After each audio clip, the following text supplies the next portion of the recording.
kehidupan berbangsa dan bernegara. Pancasila pertama kali diperkenalkan oleh Insinyur Soekarno pada tanggal 1 Juli 1945 dalam sidang dikonstitusi. Lima yang terkandung di dalamnya mencerminkan kebebasan, kemanusiaan, persatuan, kerakyatan, dan keadilan sosial.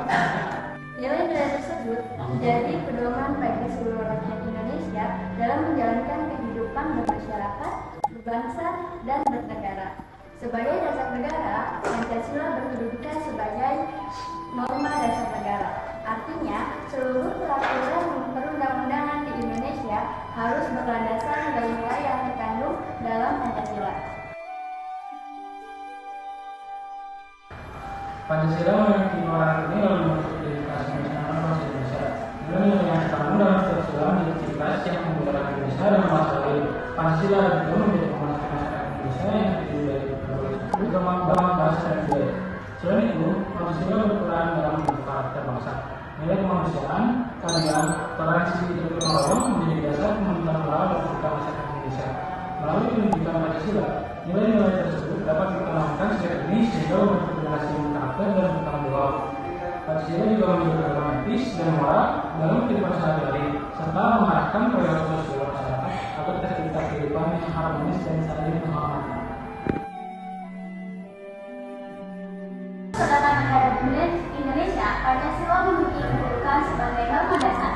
Sebagai norma tertinggi, Pancasila menjadi sumber legitimasi bagi seluruh peraturan hukum yang berlaku di Indonesia. Seluruh produk hukum, mulai dari undang-undang dasar hingga peraturan daerah, harus sesuai dengan nilai-nilai Pancasila.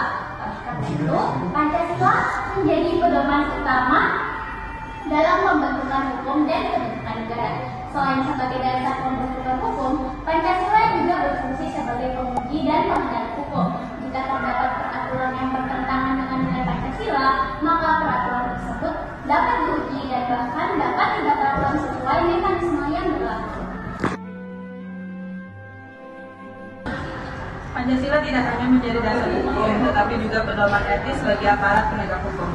Nilai kemanusiaan dan keadilan sosial harus tercermin dalam setiap proses penegakan hukum, agar hukum tidak hanya berorientasi pada aturan tertulis, tetapi juga pada keadilan bagi masyarakat.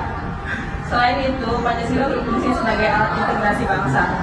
Nilai persatuan Indonesia menjadi pengikat keberagaman suku, agama, dan budaya yang dimiliki bangsa Indonesia. Dalam menjunjung tinggi musyawarah dan kebersamaan, Pancasila membantu menciptakan stabilitas politik dan kehidupan bernegara yang harmonis.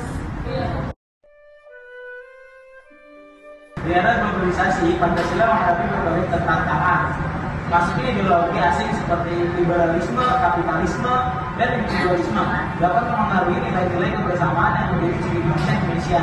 Selain itu, perkembangan ideologi dan media sosial dapat menyebabkan pergeseran nilai serta penyebaran informasi yang tidak sesuai dengan semangat Pancasila. Polarisasi politik, konflik sosial, dan ketimpangan ekonomi juga menjadi tantangan yang harus dihadapi bangsa Indonesia. Oleh karena itu, diperlukan pengaturan pendidikan Pancasila dan pendidikan sehari-hari agar Pancasila dapat tetap relevan sebagai dasar negara dan pedoman hidup bangsa Indonesia. Sebagai kesimpulan, Pancasila merupakan dasar negara sumber hukum tertinggi sekaligus pedoman moral bangsa Indonesia. Dengan memahami dan mengamalkan nilai-nilai Pancasila, kita dapat menjaga persatuan, keadilan, dan identitas bangsa di tengah perkembangan zaman.